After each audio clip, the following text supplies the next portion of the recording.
Okay, again, we're looking at Perek Tes of the Talmud Devorah, in which he discusses how to connect yourself to the Sphira that is called Malchus, which is the 10th Sphira, which is the conduit. It's the receptacle and the conduit for all of the other divine energy centers. It is called feminine, Nukva, which is Aramaic for Nekeva, feminine, because it receives and from everything else.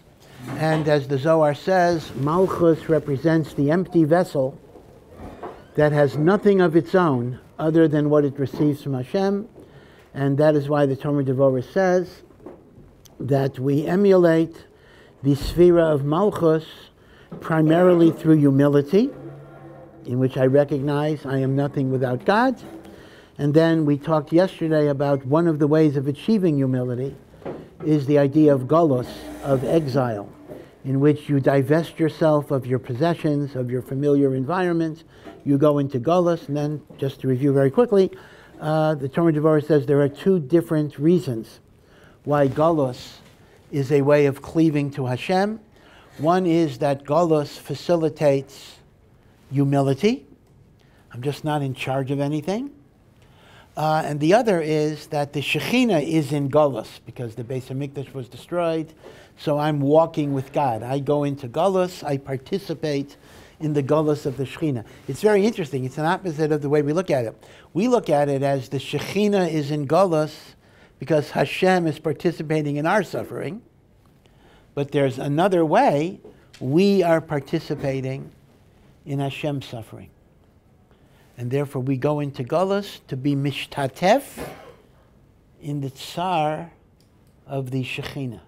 That's the aspect of Galus. So we mentioned, I just mentioned as an aside, we mentioned, so how do I apply that in my life? Meaning, am I supposed to go into Galus? Do I take a stick and wander around? What do I do exactly? Well, if you're on that madrega, maybe so. So one of the things that occurs to me is, if you make aliyah, see, this is interesting, maybe we shouldn't say it this way, but making aliyah, which of course may be the opposite of leaving the Galus, in many, many ways is a re-experiencing of Galus. Because if we look at Galus as leaving the familiar, knowing that you're not in control, knowing that things can happen any moment, and without Hashem you're nothing, you actually feel that more strongly in Eretz Yisrael. Just the logistics of life are such. I don't want to get too autobiographical or personal. I'm thinking about frustrations. I needed Bezek to come to my house for something, the phone company. And I'm telling you, it was unbelievable. It's been 2 weeks and this and that. You make an appointment for Tuesday afternoon. They show up Monday morning when I'm in the middle of teaching somewhere. So you can get very upset, and indeed I get very upset, but one of the things that it highlights is you're not in control. It used to be, at least in the United States in the old days, you call up somebody, they show up. Here you call up somebody, they don't show up. So how do you react? Obviously you could react with frustration, which is human, but the other way of looking at it is, you're not in control. We're not in control. So in some ways, the very process of Aliyah is kind of experiencing the Galus that the Ramak is talking about. That, you know that whatever you try to do, without HaKadosh Baruch Hu, there'll be no Hatzlacha. That is actually one of the lessons of October 7th. Everyone knows that Israel has the best security in the world. I mean, all the airports in the world essentially look to Israel for how to maximize airport security. And the wall that separated, Israeli territory from Gaza was an impregnable wall. It was a tall wall. There were all sorts of electronic sensors on the wall that could determine everything.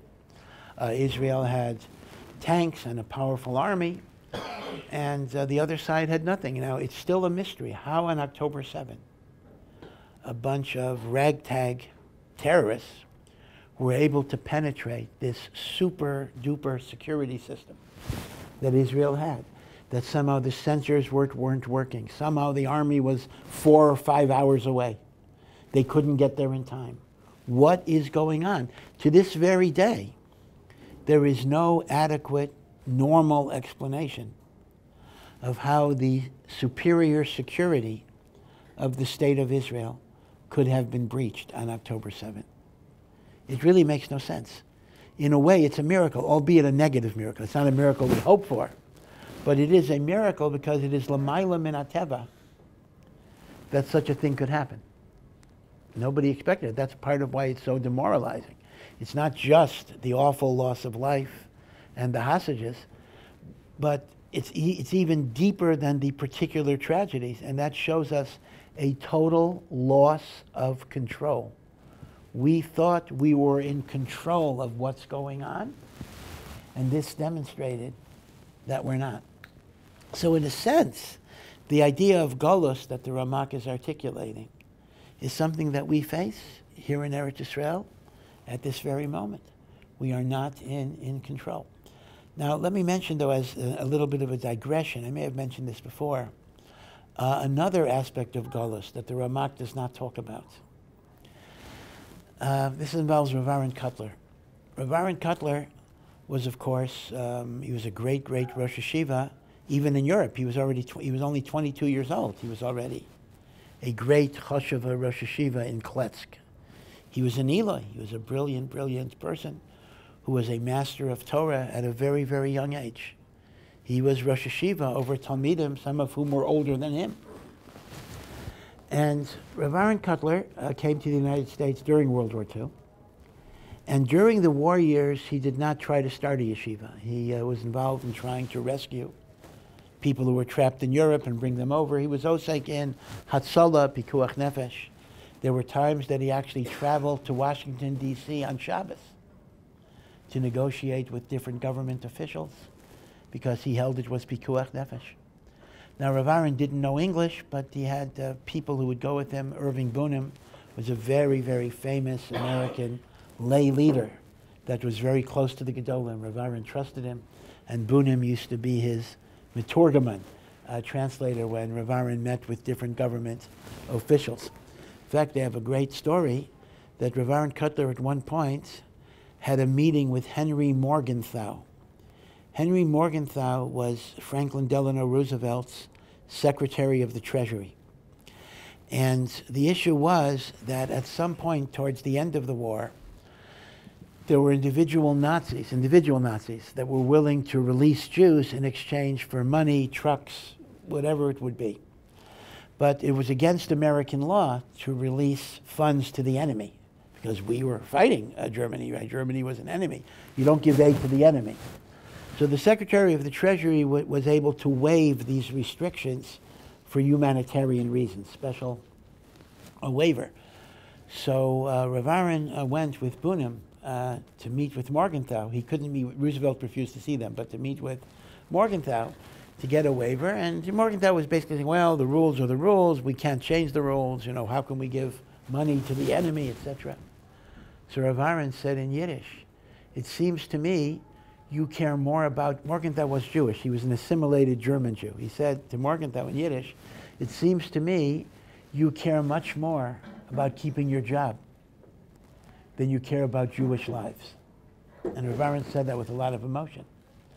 So when Bunim translated it, Bunim didn't want to say that to the Secretary of the Treasury. So Bunim just said, well, you see, the rabbi's upset and he wants you to reconsider. So Rav Aaron intuited that Bunim did not communicate the message the way Rav Aaron said it. So he pulls Bunim's jacket and says, tell him exactly what I said. Don't change a thing. So Bunim was really embarrassed. You know, he's talking to a really important official. So he says, well, you know, the rabbi feels that you care more about your job than you care about Jews. Bunim had difficulty saying it, but he had to say it. Rav Aaron said to say it. So it's recorded, the story goes that Morgenthau became very upset. He put his head in his hands for like a minute or two.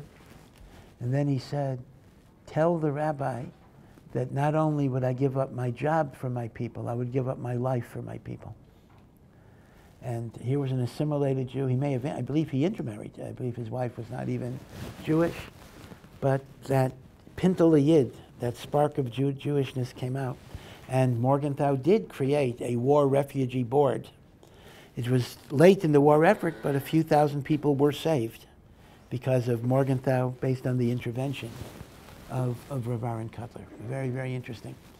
But be it as it may, they tell the story that one time Rav Aaron went, this is all a preliminary to my Galus thing, I didn't get to that yet, but that Rav Aaron went with Bunim on Tisha B'Av. And he told Bunim, you know, you're negotiating with the government, have some cake, eat. You have to eat because you have to, it's pikuach nefesh, you're going to save people's lives. You need to be at your best. So he said, you eat. So Bunim said, no, I'm okay, I can fast, I don't have to eat, you know. And they come, and Bunim was a very good orator, so he was talking and talking and talking and talking. They're finally coming back to New York on the train. It's still Tisha B'Av. Maybe Shavuos or B'Tamuz, I don't remember which of the fast days. And Bunim was absolutely exhausted from the effort. So he says to Rav Aaron, he says, you know, if there's a heter, I think I'm ready to eat now. And Rav Aaron said, it's Tisha B'Av. How can you eat now? You finished your speech, you know. What's the heter to eat now? So now you can't eat, you know. You could have eaten before the speech because that would allow you to. Okay, so all of that is just general background. So during the war years, Rav Aaron did not establish a yeshiva. But towards the end, he wanted to try to reestablish Torah learning. In America, there were very few yeshivas at the time. My own yeshiva, Ner Yisrael, was already established, Torah V'das. YU, a few were around, but not that many. And he first did it in White Plains, New York, and then eventually to Lakewood. And Rav Aaron did not live in Lakewood. Rav Aaron lived in Borough Park in Brooklyn, and he would come to Lakewood on Shabbos. And he gave his shir on Shabbos, which is really strange, because Rav Aaron's shir was very, very complicated, and he gave it at a time where you couldn't take notes. And I don't know how many recorders there were there, but you couldn't record it like you did it on Shabbos, where you just had to listen and nothing else. And his shir was very difficult. But Rav Aaron didn't live in Lakewood, but Rav Aaron spent much of the week collecting money. He would go to many, many different cities to collect money. And that was very, very hard because at the time, even today, but kal v'chomer then, you're talking about the late 40s, early 50s, people didn't understand, even Orthodox Jews did not understand the notion of full-time learning. They didn't get it. They understood a rabbinical school. They understood a school that trains rabbis. Because rabbis are a job, just like you need law schools and medical schools. So you need schools that train rabbis because synagogues need rabbis. But Rav Aaron didn't want to market Lakewood that way, if I could use the word market. He didn't want to say, oh, Lakewood is a place that trains rabbis. He said, no. In Lakewood, we're here to learn Torah. So the average American balabas would say, well, what's the learn Torah for what? Learn Torah for the sake of learning Torah. Because I don't get it. What are you doing? The whole idea of Torah Lishma didn't make sense. So Rav Aaron sometimes got very little. He would get $1. Of course, $1 then went further than $1 today, but it's still $1. $1 here, $1 there.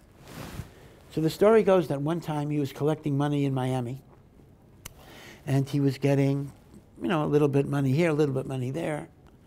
And he was in good spirits. He understood that building Torah was going to be hard. And this was a sacrifice and a commitment that he was willing to make. But something broke his spirit. A woman entered the elevator, and she was not dressed in a tznius way.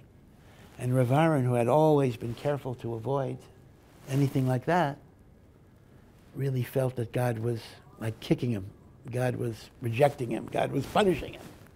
And he started crying. He started weeping quietly to himself. And the Talmud that was with him was also very moved. And he said to Rav Aaron, he says, Rebbe, why are you going through this? You're such a gadol, such a tzaddik, such a Talmid Chacham. You know, if you wouldn't have all of these frustrations, you could be teaching, you could be b'machadish Torah, you could be writing Sfarim. Why is God putting you through all of this humiliation?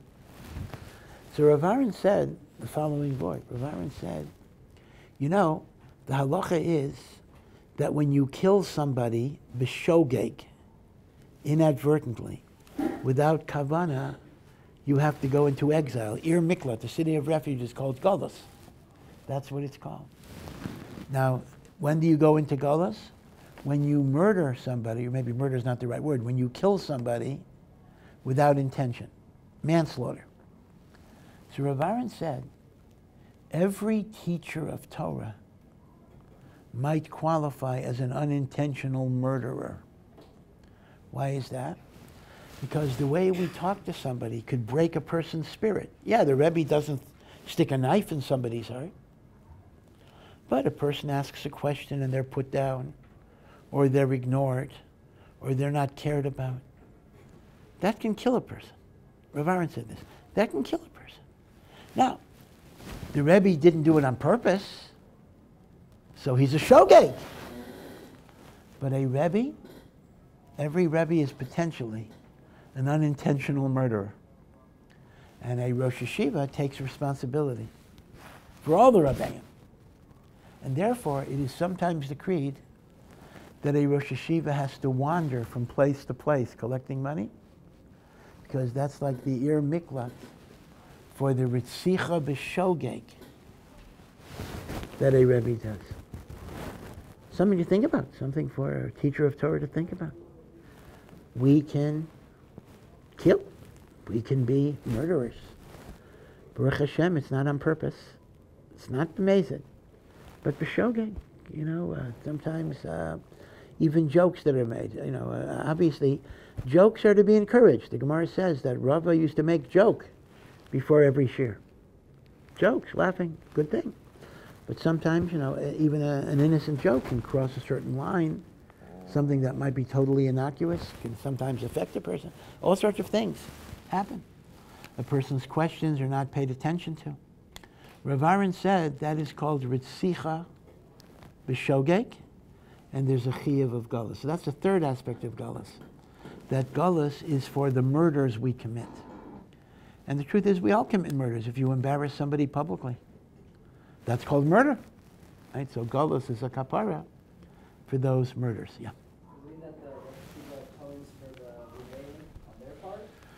Yeah, so it seems to be, Rav Aaron seems to be saying that the Rosh Yeshiva is kind of like a shaliach for everybody in the yeshiva, which gives the Rabbeim a little bit of a break in that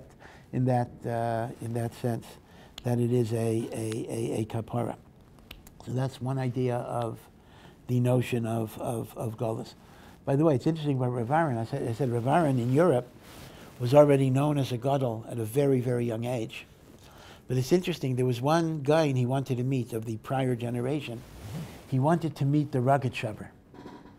Now, the Rogatchover was his place of origin, but the Rogatchover was the Rav of Dvinsk in Latvia, together with the Or Samayach. Rav Meir Simcha Dvinsk had two rabbis, one for the Misnagdim and one for the Hasidim. The Rebbe of the Misnagdim was the Or Samayach, right? A name that you know well, Rav Meir Simcha HaKohen, right? The Meshech Chochmah, the Or Samayach. And the Rebbe of the Hasidic community, he happened to be Chabad, was Rav Yosef Rosen, who was known as the Rogatchover guy. And they were very, very good friends, but they had very opposite personalities. Rav Meir Simcha was very soft-spoken, very gentle, you know, very, very calm, serene. The Rogatchover was tempestuous. The Rogatchover was like fire.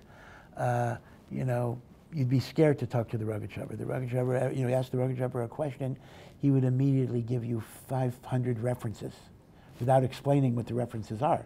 To this day, there are kolalim who devote themselves to just interpreting. The Rogatchover will write a letter. Someone asks him a shaila.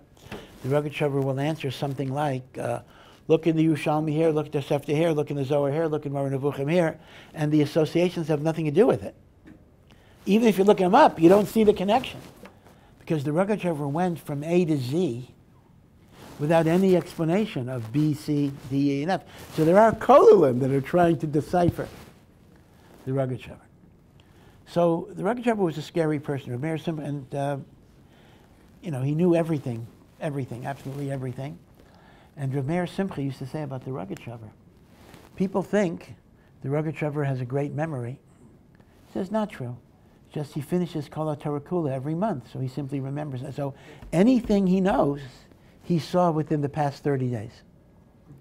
Actually, to me, that itself was a great memory. But okay, but he says, but it wasn't. It's not like he saw it like 30 years ago. He saw it, 2 weeks ago, not more than a month ago. So what's the great memory? Rav Meir Simcha says. So very, very different personalities. The Rogatsh Rebbe was like fire. Rav Meir Simcha was quiet, gentle, and the like. So because of this, the Rogatsh Rebbe did not have any respect for Achronim. The Rogatsh Rebbe learned Gemara and Rambam. In fact, he didn't even follow the Shulchan Aruch. The Rogatsh Rebbe said anybody after the Rambam, has no authority. So as a result, Talmidei Chachamim were often afraid to talk to him because he would just barrel them over. So Rav Aaron Kotler wanted to talk in learning with the Rogatsh Rebbe, but he couldn't say he was a Rosh Hashiva. The Rogatsh Rebbe would kill him. So he disguised himself. He just said he's a businessman, and he learns a little bit during the day. Could he share some Torah with the Rogatsh Rebbe? Because the Rogatsh Rebbe was honest. If you weren't a Rosh Hashiva or if you didn't come across as a Talmid Chacham, he actually was very nice to you. If you were a Talmid Chacham, he gave you the hardest treatment. So Rav Aaron said, I'm just a working man. I have a few horas. So he tells the Rogatsh Rebbe his complicated Divrei Torah. And he got the highest compliment. Rav Aaron used to boast about this. I says, the greatest compliment I got, the Rogatsh Rebbe said, for a working man, you're not too bad, he said. Rav Aaron said, greatest compliment I ever got. If he would have said he was Rosh Hashiva, the Rogatsh Rebbe would have destroyed it, or whatever it would be. So they say, the Rogatsh Rebbe technically was a Chabad chassid, although, they say Chabad has a tradition. I'm not sure if we have absolute proof that the Lubavitcher Rebbe got smicha from the Rogatsh Rebbe. The Rogatsh Rebbe died in the 30s, so it is possible. So who knows? But they say such a thing. Yeah. There were learning acronyms. Didn't follow them. Did you read them? Well, the Rogatsh Rebbe would read them like the way you would read a novel. I mean, he'll pick up a Rebbe Kiv Eger, read it in 2 minutes and say, I don't like it, whatever. So it could be. I don't think he read that much. I mean, but I'm sure there were achronim that he looked at, but he didn't pay attention to. As I say, he didn't even always pay attention to the Shulchan Aruch. He said, Shulchan Aruch often paskins like the Rambam, so that's not But he considered the Rambam his Rebbe. He said the Rambam is his Rebbe. He learns everything in the Rambam. Even the Moreh Nevuchim, he used the Rambam's philosophical work as a basis for psak halacha and the like. So the Rogatsh Rebbe was a bit unique. He didn't, he was considered to be a great gadol, but he wasn't. He was kind of out of the fold. They say he never got a haircut. If you see pictures of him, hair is very long because of bittul Torah. They say that when he sat shiva for, may have been for his wife, I don't remember which relative, he learned Torah. And when they said, well, a novel is not allowed to learn Torah. So the Rogatsh Rebbe said, I'd rather go to Gehenna for the sin of an Avel learning Torah than not to learn Torah. For me, not to learn Torah is a bigger Gehenna than whatever Gehenna I'm going to get. Now, I have to qualify this because in a way this is a bit of a strange story. Did the Rogatsh Rebbe break halacha? I mean, he broke halacha. So the truth of the matter is he actually had a raya from the Yerushalmi. The Yerushalmi actually says if a person is so voracious in his connection to Torah, he's allowed to learn it. And even though the Shulchan Aruch does not paskin like the Yerushalmi, as they say, the Rogatsh Rebbe didn't consider himself bound by the Shulchan Aruch, but he wouldn't have just broken the halacha. He did have a makor in the Talmud Yerushalmi. So once again, I cannot say that I can explain the Rogatsh Rebbe in a way that would fit the normal Torah world.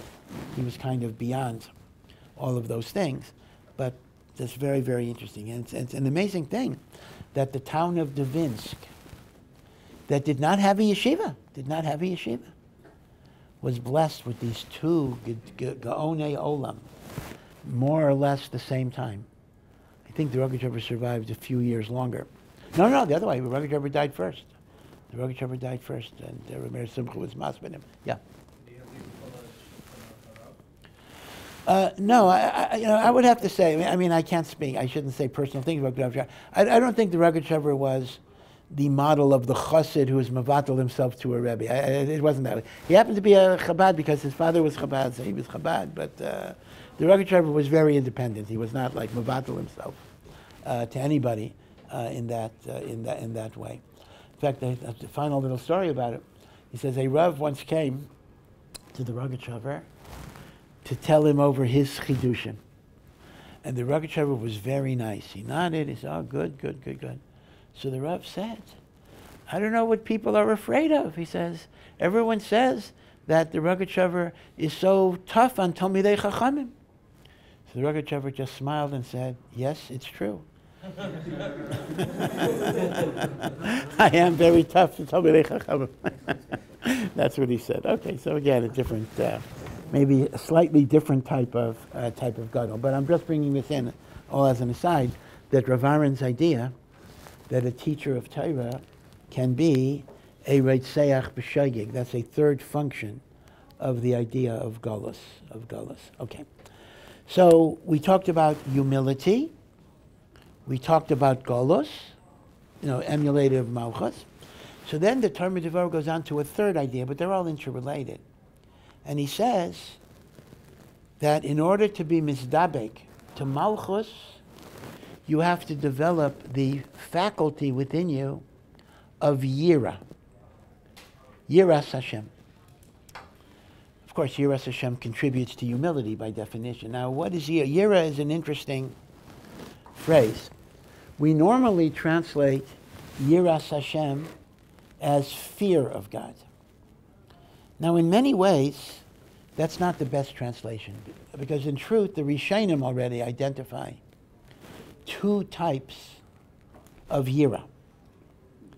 One type of Yira is indeed fear, Yiras ha'onesh, meaning there's a recognition that sins have consequences, sins have costs, this world, the world to come, whatever. And therefore, I better behave because, I don't want to get punished. That's called Yiras HaOnesh. And that could be called fear. Now, again, it's not the fear, God forbid, be sure you understand this. Under any definition, we're not looking at God as abusive parent, like an abused child might be frightened when their father comes home. God forbid. To view God as an abuser, Rahman al-Islam, is missing the whole point. Even, as we said, even in God's punishments, there is rachamim and love. But I am afraid of the punishment. I don't want the punishment. I don't want Dad to yell at me or whatever it is. So that's a motivator. But that's a lower, halvai, we would have that. We would all be on our best behavior. But that's a lower level. That actually is a lower level.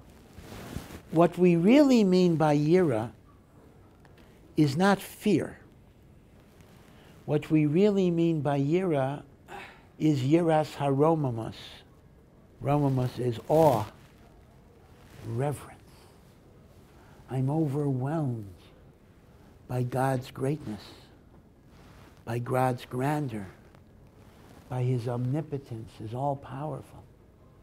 Not that I'm afraid. That's a lower level. It's not a question of fear. It's a question of awe. Da lifnei mi ata omed. Let me tell you a little vort about fear and the like. The first Chabad Rebbe was, of course, the Alter Rebbe, called the Old Rabbi, Rav Shneur Zalman of Liadeh, the author of the Tanya. When he died, the second Rebbe of Chabad is known as the Mittler Rebbe, the Middle Rebbe. Why is he called the Middle Rebbe? Because the Baal Tanya was a Rebbe for more than 30 years, and the grandson, the third Rebbe, the Tzemach Tzedek, was also a Rebbe for more than 30 years. The Mittler Rebbe was only a Rebbe for a short time. So he's called the Middle Rabbi because he had a relatively short tenure. The name of the Mittler Rebbe was Rav Dov Ber, And the Alter Rebbe called his son Rav Dov Ber after his Rebbe, Rav Dov Ber, the Magid of Mezerich, who was the Baal Shem Tov's main Talmud. Right, Rav Shneur Zalman's Rebbe was the Mezericher Magid, Rav Dov Ber. So the story goes, the Mittler Rebbe was a great, great tzaddik, very unusual. He was Horesh from the world. In fact, there's whole stories that if he was learning and babies were crying, he wouldn't even notice. And the Alter Rebbe once told him, you know, with all of your learning, never neglect a crying baby. You know, he had to kind of bring it back into the world. So the story goes that once it was during, you know, this Shabbos, we're going to read the Teichacha, right, the Teichacha. And the Teichacha is filled with awful punishments, death, destruction, disease, pain, torture, starvation, famine. That's going to befall the Jewish people when they don't keep Hashem's Torah. It's scary, it's frightening. It's, you know, pessimistic. So once they were reading the Teichacha, and the Mittler Rebbe was so overwhelmed with the pain and the tsar and the devastation that he fainted. He collapsed and he fainted because he really felt it. He was revived. When he was revived, though, somebody asked him a very obvious question. Listen, this is not the first time you hear the Tochacha. You hear the Tochacha every year. And in fact, there are two Tochachos in the Torah.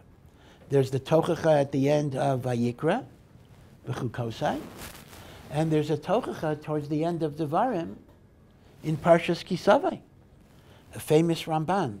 The Tochacha in B'chukosai is the Chorban of the first Beis HaMikdash.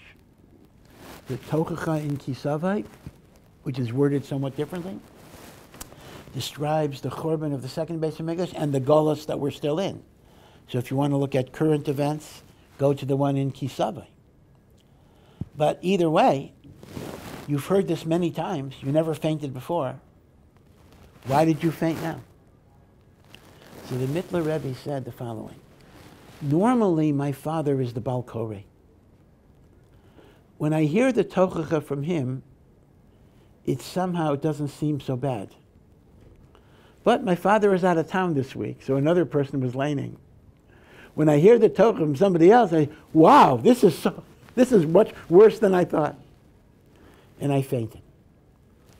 So what does he mean? What does the Mittler Rebbe mean when he says, when my father read the Teichacha, it somehow didn't seem to be so bad? So you have to understand that in Onesh, punishment, Hester Panim, concealment of the divine anger, whatever you want to use to describe this, there is what is called the chitzonius. There is what is called an external expression, and then there's an inner panemius, an inner core. The chitzonius is suffering, pain, and devastation. But the panemius is that God, in ways we don't understand always, God is doing it out of love. He cares about us. He wants us to be the best that we can be. He wants us to purify ourselves. He wants us to become righteous. And sometimes we have to learn our lesson in such difficult ways. So God is not abusing us. It's as if a surgeon has to amputate a leg because otherwise the patient will die. So it looks like an amputation. It looks like a mutilation. But it's part of a refuah. So he said, when my father learned the Tochacha, he was able to bring out the panemius of the message of God's love. So that made the suffering more bearable. So I didn't faint. The other Baal Koreh was not able to bring out the panemius of the message. So Memela, all I had was the chitzonius. The chitzonius was too hard to bear. Remarkable idea that in the Tochacha, we try to also see Hashem's love. This is why, why do the Jews get it worse than any other nation? It's because God cares more. I'll discipline my child, or I should discipline if my child does something wrong. I'm not going to discipline your child. Why not? Well, in modern society, because you might be sued or arrested. Putting that aside. But frankly, rightly or wrongly, I care less. I'm not even saying that's right, but the mindset, the way the world works, I care less about your kid. Your kid is misbehaving. That's your problem. I'm not saying that should be that way, but the way most of us think, that's your problem. That's not my problem. But when my kid is not behaving, I love him so much that I want him to be the best that he can. And sometimes that requires discipline and even punishment. But the discipline and the punishment is coming out of love. That's why the nations of the world, at least in the short term, may get a free pass and all sorts of stuff. But the Jewish people don't. It comes from Hashem's love. So what the Mittler Rebbe is saying is, when my father read the Teichacha, I perceived the penimius of the Teichacha. And that itself was considered to be comforting. So the first point I want to make is simply this. Fear of punishment does mean I don't want to be punished. Yeah, and that's a motivator. But don't confuse it with the fear of punishment that you might feel from someone who is just abusing you. That's not the way it works. God does not abuse you. God gives us what we need in any given circumstance. But it might be hard, and it might be painful. And if we could avoid it by making ourselves better without going through that pain, that would be better for us, you see? But all of this is the lower level. That is called Yiras ha'onesh. But the higher level of fear is not really fear. Fear is not even the right word to use. It's reverence. It's awe. It's a sense that I'm standing before the Melech Malchei Hamlachim HaKadosh Baruch Hu. And this is what the Ramak says is necessary to be connected to Malchus. That you have a sense of awe of Hashem. And he makes the point beferish, this has nothing to do with fear of punishment. Because fear of punishment in a way is not fear of God. It's fear of the consequence. I mean, meaning, if I don't do an Aveira, or I do a mitzvah, because I'm afraid of Gehenna, it's not really God that I'm afraid of. It's Gehenna that I'm afraid of. It's the wild animal I'm afraid of. He says, that's not Yiras Hashem.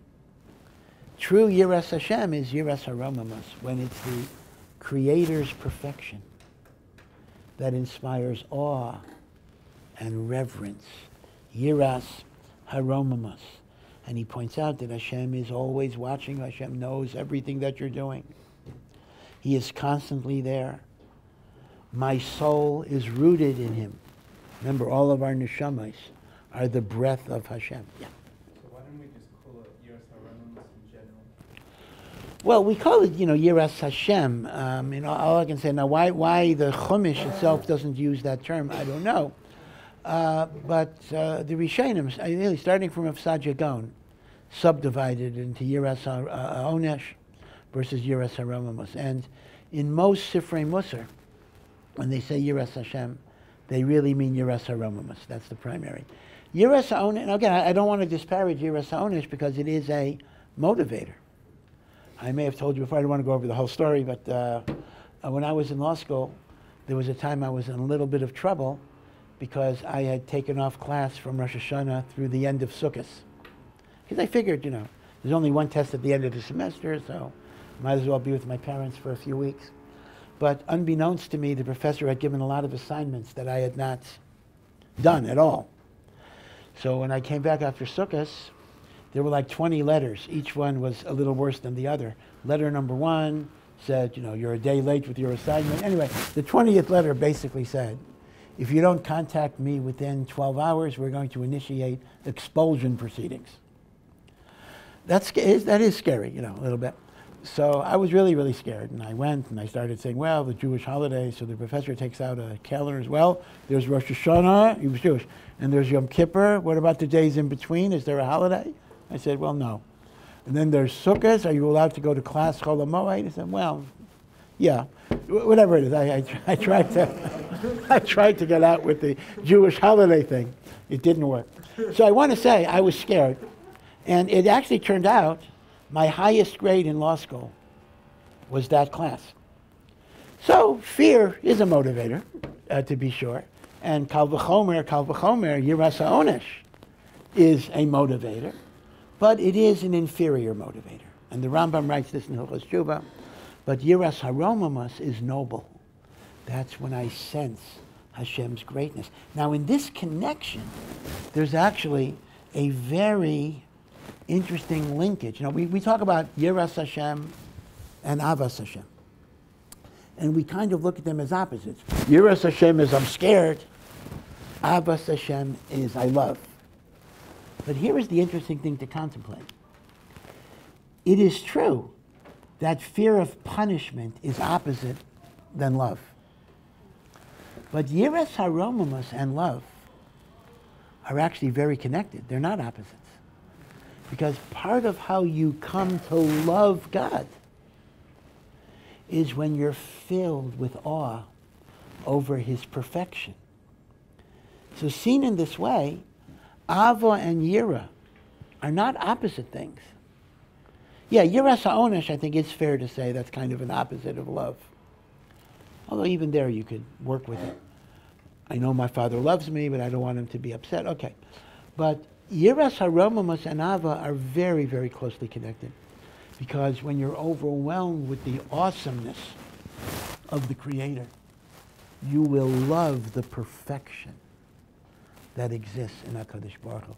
So the greater the Yiras HaRomemus, the easier it is to move to even a higher level, which is called Avas Hashem.